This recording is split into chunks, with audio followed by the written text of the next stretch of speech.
हाँ, आप सभी प्यारे बच्चों का बैंकॉन्स टेक्निकल एकेडमी पर स्वागत है। चलिए हम इस सेशन को कंटिन्यू करेंगे। सबसे पहले आप देख पा रहे हैं कि चैनल लोगो है, आप इस चैनल को सब्सक्राइब कर लें और बेल आइकन को प्रेस कर लें। अगर कहीं कोई डाउट होता है तो आप एक स्क्रॉलिंग नंबर टेक्स्ट आप देख पा रहे होंगे कि नीचे एक स्क्रॉलिंग टेक्स्ट आपको मूव होता दिखाई पड़ रहा है, उस पे कॉन्टैक्ट नंबर है।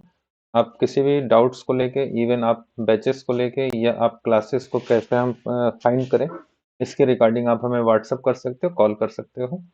तो चलिए हम आपको बता दें कि इस समय हम लोग UP triple S C JE के सिलेबस को डिस्कस कर रहे थे। थोड़ा सा मैं यहाँ मेंशन कर दे रहा हूँ और प्रीवियस क्लास के बारे में कुछ समरी रिपोर्ट करते हुए फिर हम आगे बढ़ेंगे। तो आप देख पा रहे हो कि ये जो सिलेबस मैं आपको पढ़ा रहा हूँ, ये UP triple S C JE का सिलेबस है। और इस सिलेबस में अगर मैं बात करूं तो कुछ ऐसे चैप्टर हमारे साथ जुड़े हैं जो नए हैं, और इस चैप्टर को हम कहीं हो सकता है सीक्वेंस फॉर्म में नहीं प्राप्त कर रहे होंगे या इतने अच्छे ढंग से आपको कोई बता नहीं रहा होगा। तो ये सारी चीजें एक साथ पीडीएफ में और आपके सीक्वेंस क्लास में हमारे चैनल पर मिल सकता है। इवन आप इसे एप्लीकेशंस पर भी प्राप्त कर सकते हैं। एप्लीकेशंस में आपको पूरा सिलेबस सीक्वेंस फॉर्म में मिलेगा, और उसके लिए आप बैंकॉन्स टेक्निकल एकेडमी ऐप को प्ले स्टोर से डाउनलोड कर लें। जैसा कि हम प्रीवियस क्लास में अगर डिस्कस करें तो हम चैप्टर पढ़ रहे थे future skill and cyber security. अब देख पा रहे हो ये जो चैप्टर है future skill and cyber security, इसमें लेक्चर 4 हमने आपको करा दिया है। तो लेक्चर 4 हो चुका है, पर मैं एक बार आपको रिवाइज करा दे रहा हूँ कि क्या क्या चीजें हम कवर कर चुके हैं और क्या चीजें हम आगे पढ़ने वाले हैं। तो आपको पता है कि हम लोग लास्ट क्लास में बिग डेटा एनालिटिक्स को पढ़ रहे थे। तो बिग डेटा एनालिटिक्स समझ में आ रहा होगा, बिग डेटा डाटा है पर बिग है। अब बिग है तो जाहिर सी बात है उस पे विश्लेषण करना होगा, उस पे कलेक्शन करना होगा, उसे ऑर्गेनाइज करना होगा, उसे मैनेज करना होगा। तो इसके लिए हम बिग डाटा प्रोसेसिंग यूज करते हैं या बिग डेटा एनालिटिक्स यूज करते हैं। तो सबसे पहले मैंने आपको बताया था बिग डाटा क्या होता है। ये आपको प्रीवियस वीडियो में मिल जाएगा लेक्चर 4 में। इसमें किस तरीके से बिग डाटा एनालिटिक्स काम करता है, और साथ में डाटा प्रोसेसिंग क्या होता है। देखिए ये भी एक हेडिंग है, डाटा प्रोसेसिंग क्या होता है। फिर आगे हम लोगों ने चर्चा किया था कि इसका जो कॉन्सेप्ट है वो कब आया। तो आपने देखा इसका कॉन्सेप्ट 1990 में आया। कब आया था भैया? 1990 में। और अमेरिका में आया, किसने डेवलप किया? तो जॉन आर मेशी ने इसको डेवलप किया था। फिर हमने आपको बताया था कि क्लासिफिकेशन बिग डाटा एनालिटिक्स को 5V में क्लासिफाइड किया गया। अब देख पा रहे हो यहाँ 5V का कॉन्सेप्ट है। 5V अब पेपर में पूछ सकता है 5V क्या क्या हो सकता है। तो आपने देखा वॉल्यूम हो सकता है, वेलोसिटी हो सकता है, वैरायटी हो सकता है, वैल्यू हो सकता है, और वेरासिटी हो सकता है। अब आप समझ सकते हो इसको मैंने डिफाइन कर दिया। पेपर ऐसे पूछेगा कि 5V में तीसरा वी क्या है, तो तीसरा वी देखो वैरायटी है। वैरायटी का मतलब विविधता। उसने कहा पांचवा वी क्या है, तो पांचवा वी वेरासिटी है। वेरासिटी का मतलब सच्चाई, एक्यूरेसी। दूसरा क्या है? वेलोसिटी। वेलोसिटी का मतलब वेग। वेग कैसे पता चलता है? फ्रीक्वेंसी से। वॉल्यूम क्या है? तो मात्रा है, एक सेकंड में कितना डाटा जनरेट होता है। तो आप इसे अच्छे से एक बार रिवाइज कर लेना, कहीं कोई डाउट होता है तो हम डिस्कस करेंगे। फिर आज की क्लास में देखिए जो हम लेक्चर पढ़ने जा रहे हैं वो लेक्चर 5 के नाम से हमें मिलेगा। तो ये जो लेक्चर 5 है, देखिए मैंने मेंशन कर दिया, हम इसमें पढ़ने जा रहे हैं type of big data. Big data के प्रकार के बारे में, कि बिग डाटा के टाइप भी होते हैं। तो आइए हम इसमें लिखते हैं कि बिग डाटा को, चलिए हम नए लाइन से लिखेंगे इस लेक्चर में। बिग डाटा को उसके वर्क के आधार पर, वर्क के आधार पर, बेस पर तीन भागों में बांटा गया है। आधार पर तीन भागों में बांटा गया है, बांटा गया है। अब ये तीनों के नाम हमें पता होना चाहिए। तो बिग डाटा में तीन डिवीजन होता है। कौन से तीन डिवीजन होता है? देखो मैं यहाँ मेंशन कर दे रहा हूँ। पहला होता है आपका स्ट्रक्चर्ड, लेकिन हमने लिखा स्ट्रक्चर्ड बिग डाटा, स्ट्रक्चर्ड। दूसरा होता है सेमी स्ट्रक्चर, या हम इसे सेमी स्ट्रक्चर बाद में लिख के अनस्ट्रक्चर पहले लिख लें, ऑर्डर में लिख लें। दूसरा होता है अनस्ट्रक्चर्ड, और फिर तीसरा आपका होता है सेमी स्ट्रक्चर्ड। लेकिन लिखा गया सेमी स्ट्रक्चर्ड।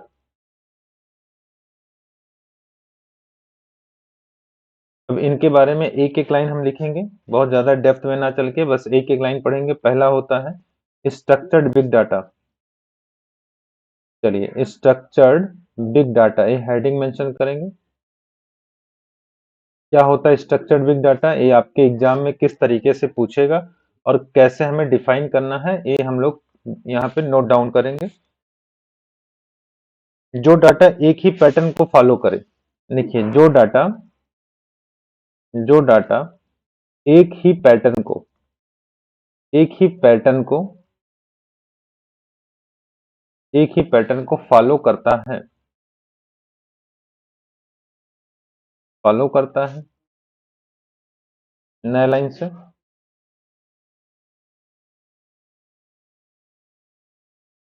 यह सीक्वेंस फॉर्म में, यह सीक्वेंस रूप में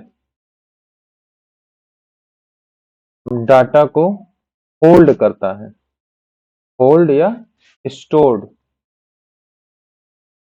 करता है। अब देखो इसमें बहुत बड़ी बात बोली गई, एग्जाम में यही पॉइंट आपसे पूछा जाता है कि सीक्वेंस फॉर्म में कौन सा डाटा है ना हमें मिलता है। तो स्ट्रक्चर डाटा हमेशा सीक्वेंस के फॉर्म में मिलेगा। फॉर एग्जाम्पल अगर बात करें तो बोलना आप एसक्यूएल, क्या बोलोगे? एसक्यूएल, या हम बोलेंगे डाटाबेस।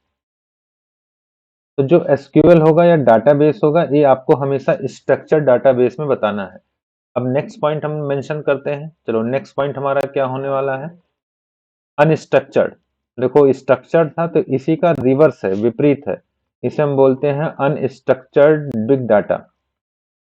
अनस्ट्रक्चर्ड बिग डाटा के बारे में अगर हमसे डिस्कशन किया जाए तो हम क्या बताएंगे और क्या लिखेंगे? तो चलिए मैं मेंशन कर रहा हूँ, आप मेरे साथ नोट डाउन करते चलें। और अगर कहीं डाउट होता है तो आप जरूर कमेंट करो या आप हमारे बैच को एक बार जरूर विजिट करो और पूरा वीडियो आप वॉच करो। पर ध्यान रहे कहीं भी प्रॉब्लम होता है तो बिना आप उस पर डिस्कशन करके, या हम बोल सकते हैं कि कंप्लीट सीक्वेंस फॉर्म में जब तक हम नोट्स नहीं पढ़ते हैं वो उतना बेनिफिट हमें नहीं दे पाता है। तो रैंडमली मूव करके तो हम पढ़ सकते हैं पर वो बेनिफिट हमें नहीं मिलेगा। तो चलिए हम आगे बढ़ते हैं। अनस्ट्रक्चर्ड डाटा में हम मेंशन करेंगे, हम इसमें जस्ट स्ट्रक्चर्ड का रिवर्स लिखेंगे। तो यह डाटा का पैटर्न रैंडमली फॉलो करता है। यह डाटा, देखो यहाँ आपने क्या लिखा था? यहाँ आपने लिखा था डाटा एक ही पैटर्न को फॉलो करता है, तो लिखेंगे यह data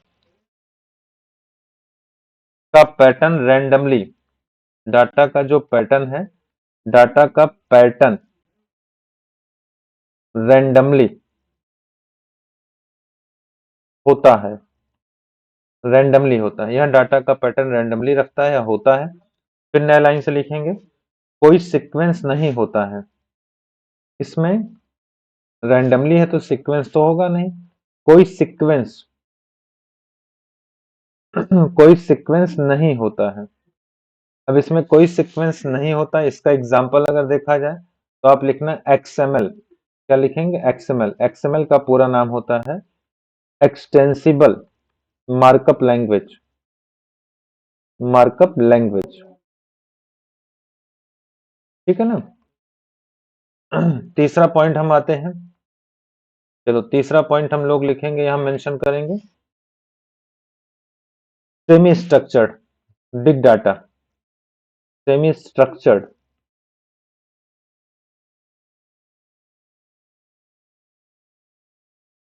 semi structured big data में हम लोग मेंशन करने वाले हैं। चलो इसमें लिखेंगे यह दोनों का मिक्स्ड फॉर्म रखता है, यह दोनों का मिक्स फॉर्म रखता है, यह दोनों का मिक्स फॉर्म रखता है शायद, यह दोनों का मिक्स फॉर्म रखता है, यह दोनों का मिक्स्ड फॉर्म, यह दोनों का मिक्स्ड फॉर्म होता है। मिक्स्ड फॉर्म को मतलब समझ रहे हैं ना। यह हम बोल सकते हैं यह स्ट्रक्चर्ड अनस्ट्रक्चर्ड दोनों से मिलकर बनता है। स्ट्रक्चर्ड एंड अनस्ट्रक्चर्ड दोनों से मिलकर बनता है, मिलकर बनता है। इसमें एग्जाम्पल अगर हम बात करें तो इसके एग्जाम्पल हम लिख सकते हैं, जैसे पीडीएफ हो गया, ये आप नोट कर लो, पीडीएफ हो गया, या हमारा कोई वर्ड फाइल हो गई, या हमारा कोई यहाँ पे मीडिया लॉग हो गया, मीडिया लॉग हो गया, या यहाँ पे हमारा टेक्स्ट हो गया इत्यादि। ये सब हमारे होते हैं सेमी स्ट्रक्चर्ड। तो अब इसमें बहुत परेशान नहीं होना है, बस एक बार इसे रीड आउट कर लो कि भाई जो बिग डाटा होता है उसको 3 कैटेगरी में बांटा गया, एक स्ट्रक्चर्ड, दूसरा अनस्ट्रक्चर्ड, तीसरा सेमी स्ट्रक्चर्ड। तो स्ट्रक्चर्ड हमेशा सीक्वेंस फॉर्म में होगा, अनस्ट्रक्चर्ड हमेशा रैंडम फॉर्म में होगा, और सेमी स्ट्रक्चर्ड दोनों का कॉम्बिनेशन होगा। और इसका एक एग्जांपल याद कर लो। बोलो, क्लियर हुआ यहाँ तक? अब जैसे अगर मैं एक एग्जांपल आपको बताना चाहूँ, तो आपने कहा कि सर जो डाटा होगा वो हमारे सिस्टम पे आता है, जैसे आपने कहा फेसबुक ले लो, छोटा सा मैं पीछे बताया था, फेसबुक ले लो। तो आप देखोगे फेसबुक पे जब भी आप एंटर करोगे तो हो सकता है देखो आपका टेक्स्ट हो, या हो सकता है आपका इमेज हो, या हो सकता है हम वीडियो पोस्ट करें। तो ये जो डाटा हम भेज रहे होते हैं ये किस फॉर्म में है, तो हमें पता चल गया इसको किस फॉर्म में रखना है। टेक्स्ट आ गया तो सेमी स्ट्रक्चर्ड होगा, वीडियो आ गया तो देखो मीडिया लॉक में जा रहा है, मीडिया मीडिया का मतलब हो गया ऑडियो वीडियो सब, ये सेमी स्ट्रक्चर्ड हो गया। इमेज आ गया तो हमारा इमेज भी एक तरह का सेमी स्ट्रक्चर्ड है। तो ये इस तरह से डाटा हमारा वहां पे आइडेंटिफाई होता है या उस फील्ड में जाता रहता है। तो इसमें और कुछ बताने की आवश्यकता नहीं, बहुत सिंपल सा कॉन्सेप्ट था। अब हेडिंग लिखेंगे बिग डाटा प्रोसेसिंग स्टेजेस। चलिए एक हेडिंग लिखते हैं बिग डाटा प्रोसेसिंग स्टेजेस। नए लाइन से हम लोग लिखेंगे बिग डाटा प्रोसेसिंग के स्टेज, के स्टेज, बिग डाटा प्रोसेसिंग के स्टेज। चलो इसमें हम लोग मेंशन करेंगे नए लाइन से। आइए इसमें हम लोग नए लाइन से लिखेंगे। लिखिए बिग डाटा प्रोसेसिंग के 5 स्टेज होते हैं। इसमें 5 स्टेजेस होते हैं, 5 स्टेज होते हैं। कितने स्टेज होते हैं भैया? 5। 5 के नाम हम मेंशन करेंगे, 1, 2, 3, 4 एंड 5। चलिए फटाफट नाम लिखते हैं हम लोग। Data, data extraction. देखो एक्सट्रैक्ट का मतलब होता है निकालना, एक्सट्रैक्शन। डाटा ट्रांसफॉर्मेशन, ट्रांसफॉर्मेशन का मतलब होता है बदलाव करना, सेट करना। डाटा ट्रांसफॉर्मेशन, ट्रांसफॉर्मेशन करना, डाटा को अनुकूल बनाना या सेट करना। इसके बाद डाटा लोडिंग, हम डाटा को लोड कैसे करते हैं, loading. Then data visualisation, data को बेहतर बनाना, विजुलाइज करना, डाटा का विजुअलाइजेशन। एंड लास्ट पॉइंट इसमें होता है machine learning application, machine learning application. तो देखो इसमें इस तरह से स्टेज होते हैं। अब मैं समझा दूं पहले आपको। फॉर एग्जाम्पल, चलो एक एग्जाम्पल समझना, इस साइड में मैं एग्जाम्पल समझा रहा हूँ। जैसे मैंने कह दिया कि हम मान लो हम किसी चीज को ऑर्डर करते हैं, जैसे मान लो हम पिज्जा ऑर्डर करते हैं। चलो हम पिज्जा ऑर्डर करते हैं। तो जब आप पिज्जा ऑर्डर करते हो तो आप कहाँ जाओगे? तो आप किसी न किसी ऐप पे जाओगे जो भी पिज्जा डिलीवरी का काम करता हो, या जो हो सकता है ना पिज्जा मैन्युफैक्चर से लेकर डिलीवर्ड तक का काम करता है, या केवल डिलीवर्ड का काम करता है। तो जब आप उस पे जाओगे तो वहां जैसे पहुंचोगे वहां एसईओ काम करता है, एसईओ। अब आपने कहा सर ये एसईओ क्या होता है, तो हम बोलेंगे search engine optimisation. Search engine, इसका पूरा नाम एग्जाम में कई बार पूछा गया। सर्च इंजन ऑप्टिमाइजेशन, ये वहां पे काम करता है, एक तरह का एल्गो है, प्रोग्राम है ना। ये एसईओ एक प्रोग्राम होता है जो किसी भी ऐप के लिए काम करता है। कैसे काम करता है? तो जब आप यहाँ जाते हो आप उसमें चीजों को इंसर्ट करते हो कि आपने क्या इंसर्ट किया। जैसे आपने उसमें डाटा एक्सट्रैक्ट किया, सबसे पहले आप ढूंढोगे, आपने निकाला यार कौन सा हम मंगाए, कौन सा बढ़िया होगा, तो आपने डाटा निकाला। फिर डाटा ट्रांसफॉर्मेशन किया। डाटा ट्रांसफॉर्मेशन का मतलब आपने उसे लिस्ट में डाल दिया। होता नहीं वहां पे, जैसे आप कहते हैं कि सर हम उस पर लिस्टिंग कर रहे हैं। लिस्टिंग का मतलब आपने कहा हम जैसे कैरी बैग लेते हैं ना मॉल वगैरह में, तो आप कहते हो हम उसी में क्या करते हैं, पुट करते रहते हैं, सामान को रखते रहते हैं। तो डाटा हम ट्रांसफॉर्मेशन कर रहे हैं, एक मंगाया, दो मंगाया, तीन मंगाया। फिर इसके बाद देखो हम डाटा को लोड कर लिए। लोड का मतलब फाइनल कर लिए। अब वहां से हमने फाइनल किया तो आपने देखा होगा लिस्ट से जो कैटलिस्ट होता है, कैटलिस्ट से हमारा डाटा उठता है, उठ के लोड हो जाता है कि अब ये फाइनल हो गया।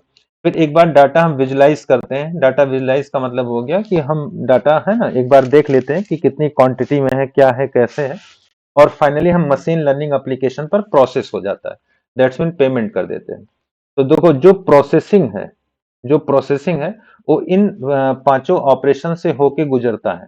तो जब भी आपसे पेपर पूछा जाए भाई बिग डाटा प्रोसेसिंग में कितने स्टेज होते हैं, तो आप बोलोगे 5 स्टेजेस दे रहा। First first one data extraction करना, डाटा हम ढूंढते हैं, निकालते हैं। फिर डाटा को हम सेट करते हैं कि हमें कैसा चाहिए, क्या चाहिए उसमें से हम, है ना। फिर डाटा की हम लोड करते हैं, दैट्स मीन हम वहां से उठाते हैं, फाइनल चेकआउट करते हैं कैटलिस्ट से। और फिर हम डाटा को विजुलाइज कर लेते हैं, दैट्स मीन हम उसको वॉच कर लेते हैं कि हाँ वो प्रॉपर है या नहीं है।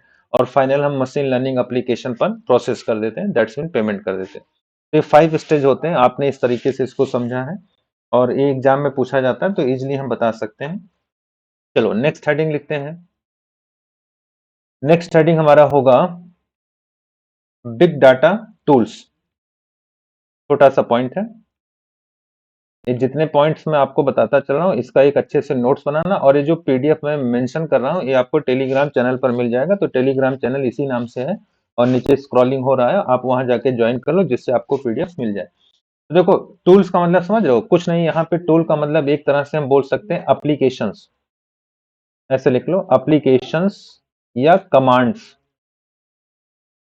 हम इन्हें एप्लीकेशन या कमांड्स बोल सकते हैं।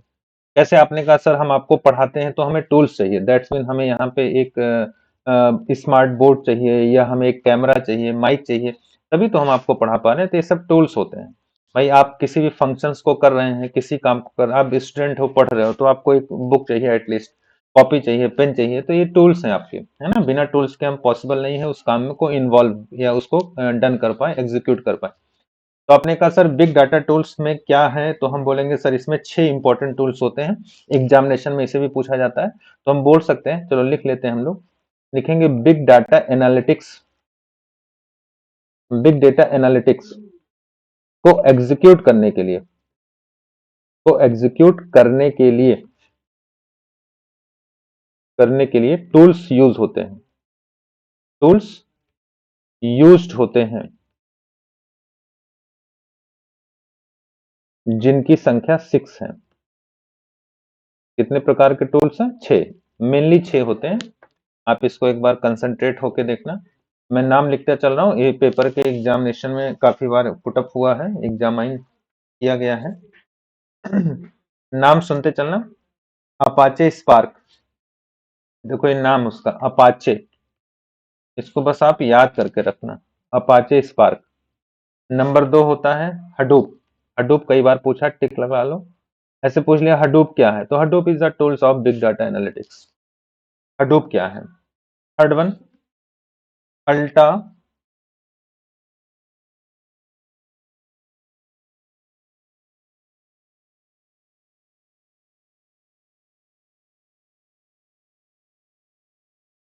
मैं नाम लिख दे रहा हूँ, आप इसे एक बार है ना देख लेना। ये रहा अल्टा सिटी, अल्टा सिटी। फोर्थ नंबर पे देखो हमने लिखा एच पी सी सी, ट्रिपल सी। 5 नंबर पे लिखा अपाचे कैसेंड्रा, अपाचे कैसेंड्रा। छठे नंबर में लिखा है स्टॉर्म, स्ट्रॉम, स्ट्रॉम सॉरी। अब इसे ध्यान देना, देखो जो ज्यादा इंपॉर्टेंट है तो सारे इंपॉर्टेंट, पर हडूप और स्पार्क ये दोनों ज्यादा यूज में है। तो बहरहाल नाम एक बार सबका याद रखना, अल्टा सिटी, HP triple C, Apache Cassandra और स्ट्रॉम। तो अगर पेपर में आता है तो 6 टूल हैं, ये दो ज्यादा प्रयोग में है। तो यहाँ देखो मैं नीचे नोट करके लिख दे रहा हूँ। देखिए टूल्स में सर्वाधिक, सर्वाधिक प्रथम दो, प्रथम दो कौन से प्रथम दो हो जाएंगे? Apache spark, Apache spark, Hadoop का प्रयोग ज्यादा हो रहा है। ठीक है ना, मतलब इनका प्रयोग ज्यादा हो रहा है। थोड़ा सा हडूप के बारे में लिखा दे रहा हूं। हेडिंग लिखो हडूप। ये हडूप एक नाम है, इसके बारे में थोड़ा सा मैं लिखा दे रहा हूं क्योंकि ये ज्यादा पूछा जाता है। हम इसमें लिखेंगे ओपन सोर्स सॉफ्टवेयर। हडूप कुछ नहीं है, एक ओपन सोर्स सॉफ्टवेयर है। ओपन सोर्स मतलब आप जान रहे हो, इंटरनेट पे जो मिलता है फ्री में। यह ओपन सोर्स सॉफ्टवेयर है, ये आप पढ़े हो। ओपन सोर्स सॉफ्टवेयर किसे कहते हैं? इसमें बहुत ज्यादा लिखवाने की आवश्यकता नहीं। A software that find on internet without any cost, that's mean it is a totally free of cost software that is available on internet for everyone. Second point हम लिखेंगे, सभी प्रकार के डेटा के लिए बिग स्टोरेज प्रदान करता है। दैट्स मीन कोई भी डाटा होगा सबके लिए इसमें बिग डाटा स्टोरेज आपको मिल जाएगा। इस लाइन को हम लिख लेते हैं, यह सभी प्रकार के डाटा के लिए, यह सभी प्रकार के डाटा के लिए, डाटा के लिए बिग स्टोरेज प्रदान करता है। बिग स्टोरेज प्रदान करता है। नए लाइन से लिखेंगे, यह रियल टाइम प्रोसेसिंग में नहीं होता है। ये थोड़ा सा आप मार्क कर लेना, यह रियल टाइम, यह रियल टाइम प्रोसेसिंग में नहीं होता है। थोड़ा सा इसमें एक ड्रॉबैक है, नहीं है, और थोड़ा सा कॉस्टली है। ये ब्रैकेट लिखो, कॉस्टली है। कैसा है? कॉस्टली है। चलो क्लियर हो गया। इसमें असंख्य कार्य करने की क्षमता होती है। देखो, इसमें असंख्य कार्य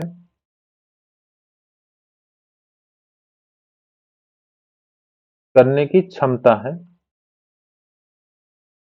और लास्ट लिखते हैं, जावा भाषा पर कार्य करता है। ये आपके एग्जाम में पूछा था, जावा भाषा, जावा भाषा पर कार्य करता है। मतलब अगर आप कार्य करते हैं तो आपको जावा भाषा आनी चाहिए। जावा एक लैंग्वेज है। तो इतने पॉइंट्स हम इसमें लिखवा रहे हैं, ज्यादा नहीं। आप याद करना, ओपन सोर्स सॉफ्टवेयर है, सभी प्रकार के डाटा के लिए बिग स्टोरेज देता है, रियल टाइम प्रोसेसिंग में नहीं होता, कॉस्टली होता है, असंख्य कार्य को करता है, जावा भाषा पर कार्य करता है। तो हडूप से इतना ही। जो नेक्स्ट पॉइंट होगा, अपाचे स्पार्क एक टूल है बिग डाटा का, अपाचे स्पार्क। हेडिंग लिखेंगे अपाचे स्पार्क। इसके बारे में अगर लिखना है तो हम क्या लिखेंगे, ये हडूप का सक्सेसर कहलाता है। सक्सेसर का मतलब उत्तराधिकारी। अगर हडूप हम नहीं यूज कर रहे हैं तो हम इस पर काम कर सकते हैं। ये हडूप का सक्सेसर होता है, उत्तराधिकारी है। पेपर में पूछा गया है पॉइंट। रियल टाइम प्रोसेसिंग पर कार्य करता है। ध्यान रखना, जैसे वो नहीं करता था, एक काम करता है, तो डिमांड ज्यादा होगी। रियल टाइम प्रोसेसिंग पर कार्य करता है। देन बैच प्रोसेसिंग पर कार्य करता है। ये भी इंपॉर्टेंट है। बैच प्रोसेसिंग पर कार्य करता है। ये दोनों लाइन इंपॉर्टेंट हो गया। बैच का मतलब समझ रहे हैं कि ये बैच बना लेता है, that's mean number of task को एक साथ रख लेता है और देन उसको एग्जीक्यूट कर देता है। इसमें क्लस्टरिंग होगा। जब बैच बनेगा तो क्लस्टरिंग मतलब टुकड़े बनेंगे। इसमें क्लस्टरिंग, क्लस्टरिंग सिस्टम होता है, जो क्लस्टर अलग अलग बैच को अलग अलग तरीके से रन कराते हैं। यह फ्लेक्सिबिलिटी ज्यादा रखता है। इसमें फ्लेक्सिबिलिटी ज्यादा है। अब डिमांड में इसीलिए होगा ना क्योंकि इसमें फ्लेक्सिबिलिटी ज्यादा है। फ्लेक्सिबिलिटी ज्यादा है, सॉरी ज्यादा है। ये मेमोरी में, ये हडूप से 100 गुना तेज मेमोरी है इसमें। दैट्स मीन मेमोरी इसकी फास्ट है। फास्ट है तो बहुत अच्छी बात है। इसमें 100 गुना तेज मेमोरी है। ये लाइन काफी इंपॉर्टेंट है। किससे भैया? हडूप से। तो ध्यान रखना, हडूप हडूप से इसमें 100 गुना तेज मेमोरी है। तो मेमोरी तेज होना चाहिए, तभी वो अच्छे से वर्कआउट कर पाएगा बिग डेटा प्रोसेसिंग में। नहीं तो इतना डाटा होगा कि मेमोरी फास्ट नहीं होगी तो हमें रिप्लाई नहीं मिलेगा, रिप्लाई नहीं मिलेगा तो ये फिर बेकार है। तो आई होप ये पॉइंट आपके समझ में आ गया होगा। चलिए नेक्स्ट पॉइंट हम नोट लिखेंगे।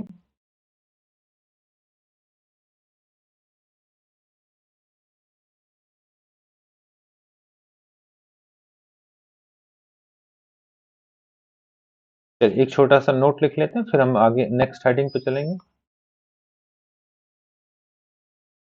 नोट में लिखना इंफॉर्मेशन का प्रयोग, जैसे कोई भी सूचना अगर है, इंफॉर्मेशन का प्रयोग ऑर्गेनाइजेशन अपने बिजनेस डिसीजन को बेहतर बनाने में करता है। ऑर्गेनाइजेशन अपने बिजनेस को बेहतर बनाने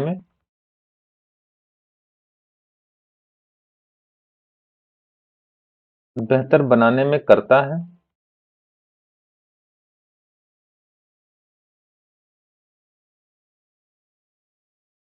बिग डाटा एनालिटिक्स के द्वारा,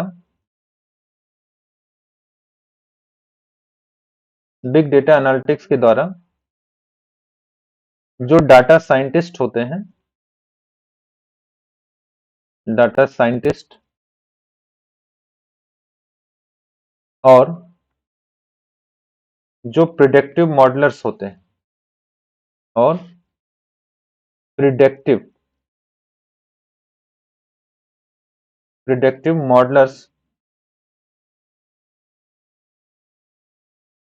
मॉडलर्स बहुत सारे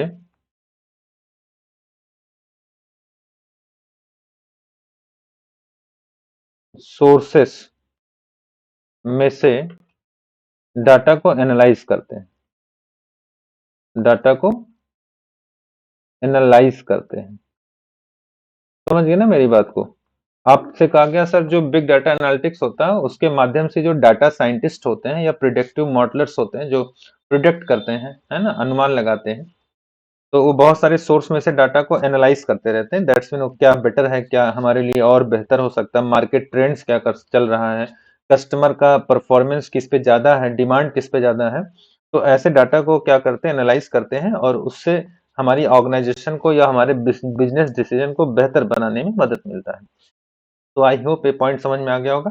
थोड़ी सी हेडिंग लिख लेते हैं, बेनिफिट्स ऑफ बिग डाटा। इसके बेनिफिट्स क्या क्या हो सकते हैं, अगर एग्जाम में पूछे तो हम जानते रहे। दो एक पॉइंट देखिए, बेनिफिट्स,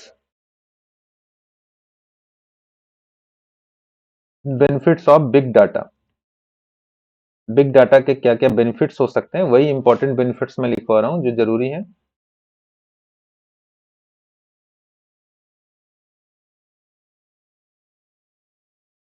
सबसे पहला हमने लिखेंगे, इसके द्वारा कंपनी एंड ऑर्गेनाइजेशन बेहतर ढंग से डिसीजन मेकिंग करते हैं, डिसीजन मेकिंग करते हैं। एग्जाम्पल जैसे सर्च इंजन हो गया, सोशल साइट हो गए। सोशल साइट में क्या आता है भैया? फेसबुक हो गया, ट्विटर हो गया, इत्यादि। से डाटा को एक्सेस करके एक बेहतर निर्णय ले सकते हैं। से डाटा को एक्सेस करके बेहतर निर्णय ले सकते हैं। तो देखो इसका एक बहुत बड़ा रोल आपको दिखाई पड़ा। दूसरा पॉइंट हम लोग लिखेंगे, कंपनी में एरर का पता बहुत जल्दी लग जाता है। जैसे रियल टाइम इंसाइट की मदद से कंपनी प्रॉब्लम को जल्दी सॉल्व कर लेती है। तुम इसमें लिख सकते हैं, जब एरर पता चलेगा तभी तो आप प्रॉब्लम सॉल्व करोगे। तो इसमें कंपनी में एरर का पता बहुत जल्दी लगता है। इसमें कंपनी में एरर, जो मिस्टेक हो रहा होगा, पता बहुत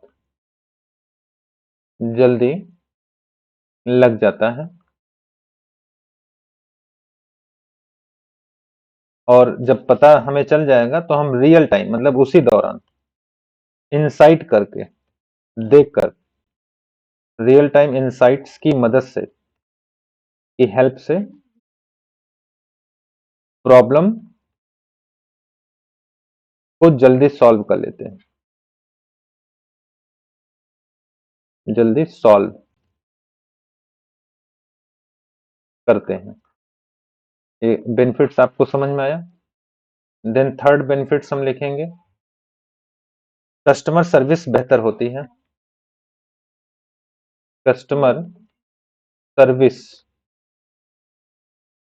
बेहतर होती है, जो कस्टमर की सर्विस है वो बेहतर हो जाएगी।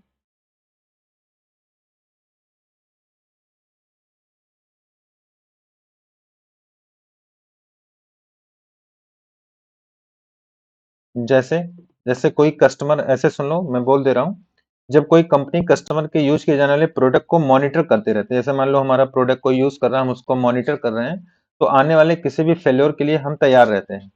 जैसे मान लो कार, ऐसा कोई कार हम लेते हैं जिसमें रियल टाइम सेंसर लगे हो, तो रियल टाइम सेंसर लगे हैं तो सेंसर दुर्घटना होने से पहले ही ड्राइवर को बता देते हैं कि कार में कुछ गड़बड़ी है। इसका मतलब हमें पता चल जाता है, एटलीस्ट हम उस चीज को जान जाते हैं। और फीडबैक के तौर पे हम आने वाले टाइम पर या किसी दूसरे के लिए एक है ना प्रॉब्लम जल्दी सॉल्व कर सकते हैं, या ऐसी प्रॉब्लम ना बने उस पर काम कर सकते हैं। मुझे लिखवाने की आवश्यकता इसमें नहीं, मैं चाहूँ तो लिखवा दूं, इसमें लिखवा देता हूँ। चलो इसमें लिखते हैं, फॉर एग्जाम्पल लिखिए, कोई कंपनी जब कोई कंपनी कस्टमर के द्वारा जब कोई कंपनी कस्टमर के द्वारा यूज किए जाने वाले प्रोडक्ट को मॉनिटर करते हैं, किए जाने वाले प्रोडक्ट को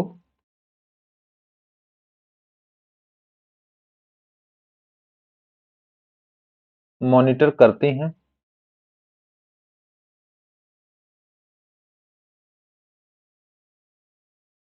तो वह आने वाले किसी भी फेल्योर के लिए तैयार रहती हैं। तो वह आने वाले किसी भी फेल्योर के लिए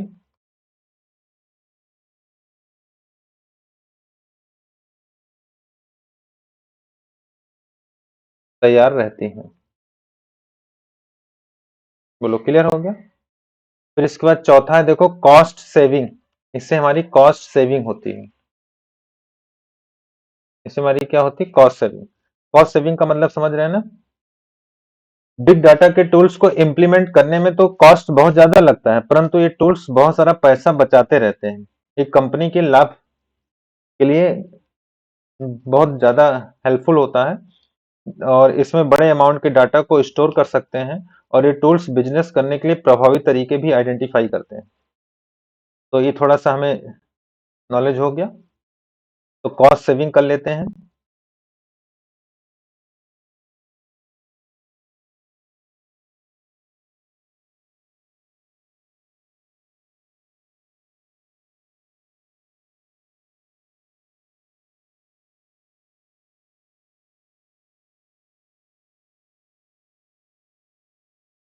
और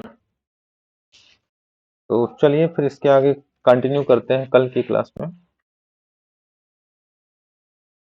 आज यहीं तक हम लोग डिस्कस करेंगे 4 पॉइंट तक, फिर इसके आगे कल की क्लास में हम लोग डिस्कस करेंगे। तो चलिए आज की क्लास को यहीं पे समाप्त करते हैं, और मुझे उम्मीद है कि आपको काफ़ी हेल्प मिला होगा। यहाँ तक एक बार आप रिवाइज करना, क्योंकि कल जब हम लोग जुड़ेंगे तो एक बार कुछ क्वेश्चंस मैं आपसे पूछता चलूंगा। तो जो भी पॉइंट्स आपके सामने जा रहे हैं वो काफ़ी इंपॉर्टेंट है, बेनिफिशियल है, एग्जाम ओरिएंटेड है। आप इसको रेगुलर बेसिस पर पढ़ते रहें। Okay, thank you.